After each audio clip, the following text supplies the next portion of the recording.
Right now, a massive high-pressure system the size of half the Australian continent is bulldozing eastward across the country, and it is about to completely reshape your weather for the next 7 days. If you live in Queensland or northern New South Wales, what is coming could dump more than 150 millimetres of rain in some areas. But here is what almost nobody's talking about.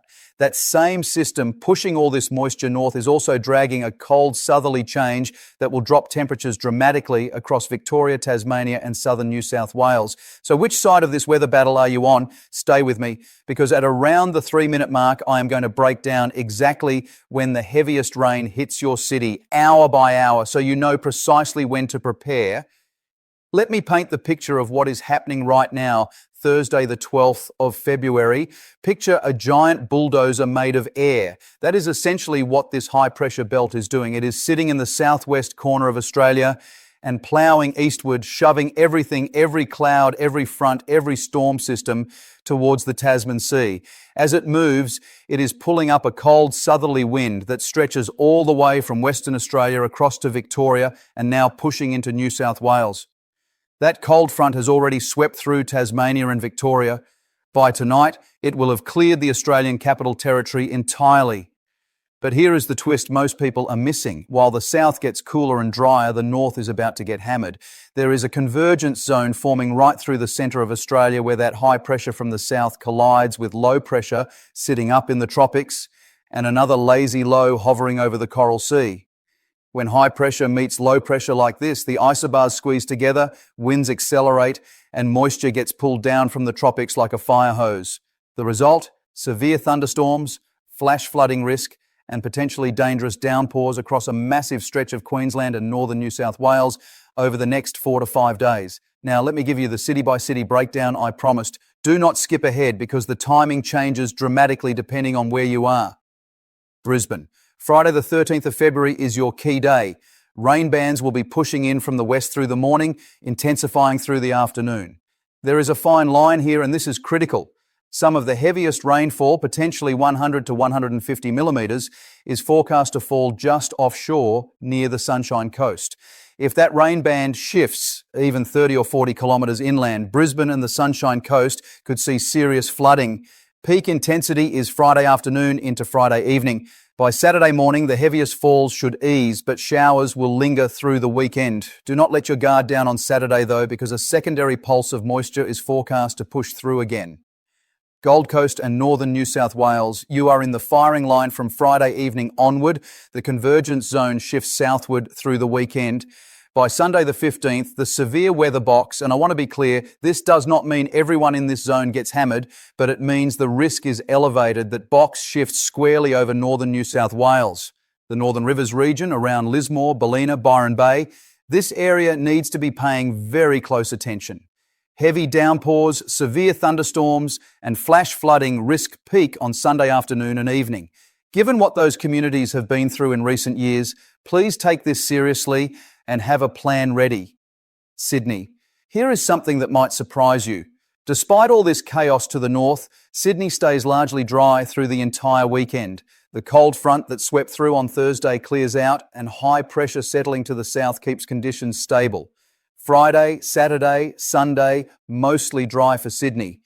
Temperatures will be comfortable, not hot, not cold, but do not get too comfortable because by Wednesday of next week, a northerly wind shift is going to push temperatures back up noticeably. More on that in a moment. Now, here is the part I told you to wait for, the detailed timing breakdown for central and southeastern Queensland. Central Queensland, Emerald, Rockhampton, Gladstone.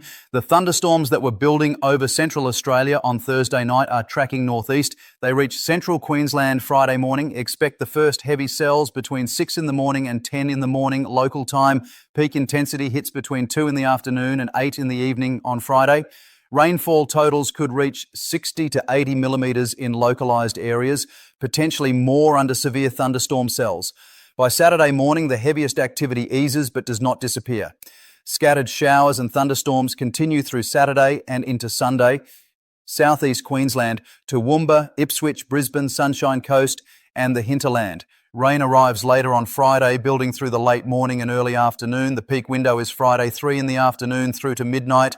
Saturday sees a brief lull in the morning before another round of showers develops in the afternoon. By Sunday, the focus shifts further south towards the border region. Monday brings a noticeable improvement for southeast Queensland, with large dry areas returning to the forecast.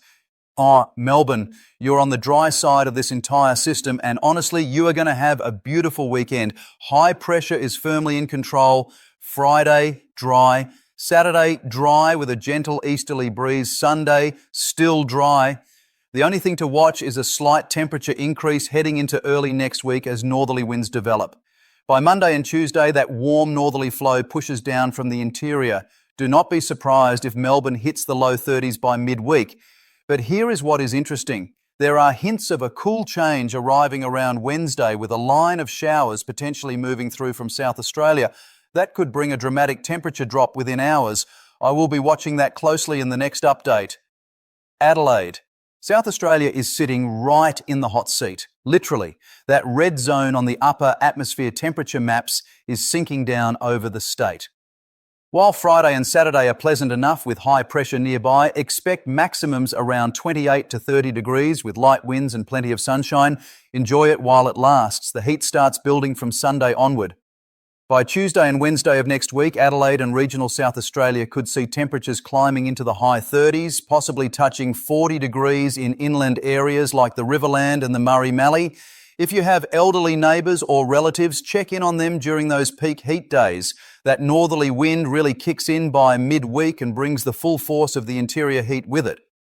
There is also a slight chance of thunderstorms developing over western parts of South Australia on Sunday, as a secondary squash zone forms between inland low pressure and a high pressure system over the southern Indian Ocean. Those storms could be isolated but intense if they fire up. Hobart and Tasmania. This is where it gets frustrating. Tasmania desperately needs rain. The cold front that moved through on Thursday delivered some showers to the western side of the state. But the more populated northern and eastern areas, Hobart, Launceston, the east coast, they missed out again. Friday and Saturday are mostly dry under high pressure influence. But here is the glimmer of hope.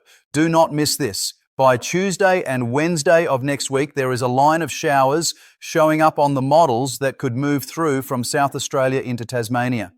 Now, I have to be honest with you, at 6 to 7 days out, this could easily shift offshore in the next model run, but it is the most promising signal Tasmania has seen in a while. If you are a farmer or anyone relying on rainfall in Tasmania, keep watching these updates daily because this one is worth tracking closely. Perth and Western Australia. Most of the state stays dry, but there is something developing that we need to monitor. Two areas of low pressure are forming, one near the Northern Territory border and another near the Pilbara and Kimberley regions. Here is what makes this worth watching. Both of these lows appear to be drifting westward. In February, when low pressure systems drift west in the tropics near Australia, that can sometimes develop into something more significant. I am not saying it will. Sometimes these lows fizzle out and nothing happens. But the Pilbara, Kimberley and northern parts of Western Australia should keep an eye on updates over the next few days. Darwin and the top end. Monsoon season continues as expected. Tropical showers and thunderstorms are a daily occurrence. The monsoon trough remains active, feeding moisture down into central and eastern Australia. This is the engine room driving a lot of the heavy rain further south in Queensland. Canberra and the Australian Capital Territory. The cold front clears out Thursday evening, leaving behind cooler, more refreshing conditions for Friday. Expect maximums around 24 to 26 degrees on Friday, a welcome relief after the recent warmth. The weekend looks dry and comfortable with light winds, but the temperature story changes dramatically next week. By Monday, northerly winds develop and temperatures start climbing. By Tuesday and Wednesday, expect maximums pushing towards 33 or 34 degrees. Canberra sits in that corridor where hot air from the interior funnels through the ranges, so when those northerly winds really get going, temperatures can spike quickly. If you are planning any outdoor activities for next week, schedule them for the mornings. Now, here is something I want you to think about. We have just covered 8 major regions across Australia, and every single one has a different story this week. The south gets dry and then hot. The north gets drenched and then eases. Tasmania waits and hopes. Western Australia watches 2 developing lows. This is why blanket forecasts do not work for a continent this size. Your local conditions matter enormously. Let me quickly recap the key dates you need to remember. Friday the 13th, heaviest rain for central and southeast Queensland, possible flooding risk. Saturday the 14th, rain continues in Queensland, severe weather box remains active. Sunday the 15th, the heavy rain risk shifts south into northern New South Wales, Northern Rivers region on alert. Monday the 16th, large dry areas return across most of the east coast. Northerly winds begin building. Tuesday the 17th, heat builds across South Australia, possible showers developing for Tasmania. Wednesday the 18th, heat pushes into New South Wales, the Australian Capital Territory and northern Victoria. Potential cool change and showers for the south later in the day. One more critical thing before I go. If you are in that severe weather risk zone across Queensland and northern New South Wales this weekend, please do not drive through floodwater. Every single year, Australians lose their lives because they underestimate how quickly water rises during these types of events. 60 to 80 millimetres in a few hours from a severe thunderstorm can turn a dry creek crossing into a raging torrent in minutes. Stay informed, stay safe, and have a plan. Let me also touch on something that a lot of people have been asking about, the Coral Sea Low. This large low pressure system has been sitting east of Queensland for days now. It is big, it is lazy, and it is barely moving. But do not underestimate it. Even though it is not intensifying into anything tropical, it is acting like a giant moisture pump. It pulls humid tropical air southwestward into the Queensland coast, and when that moisture collides with the convergence zone and the thunderstorm activity already happening inland, it amplifies everything. Think of it like pouring fuel on a fire. The storms would still exist without the Coral Sea Low, but they would not be nearly as wet or as widespread. As long as that low sits there, Queensland-esque rainfall totals stay elevated. The models suggest it finally starts to weaken and drift away early next week, which is one of the reasons Monday sees that improvement across the east coast. There is also the question of what this means for water levels in already saturated catchments. Parts of central Queensland and the Burnett region have had above average rainfall over the past few weeks. The soil is already wet. Rivers and creeks are already running higher than usual. When you add another 60 to 80 millimetres on top of that, the runoff is immediate and significant. This is why the flash flooding risk is genuine, not theoretical. If your property is near a waterway in those risk zones, make sure your emergency plan is current and your insurance details are up to date. Take photos of your belongings now before anything happens. It takes 5 minutes and could save you weeks of stress later. For those of you along the New South Wales mid-north coast, around Port Macquarie, Coffs Harbour, and down to the Hunter Valley, you sit in an interesting transition zone this weekend. You are south of the main severe weather box, but close enough that any southward drift of the rain bands could bring you moderate to heavy falls on Sunday and into Monday. It is not guaranteed, but it is worth being prepared. Keep an umbrella handy and check the radar regularly. Now, drop a comment below and tell me where you are watching from. I read every single comment, and if your area was not covered in detail today, let me know and I will make sure to include it in the next update. The more I know about where you are, the more specific I can make these forecasts for you. And speaking of the next update, tomorrow's forecast is going to be a big one. Those two low pressure systems I mentioned near the Pilbara and Kimberley, the overnight model runs will give us much better data on where they are heading. If either of those lows intensifies, it could change the outlook for Western Australia and the Northern Territory dramatically.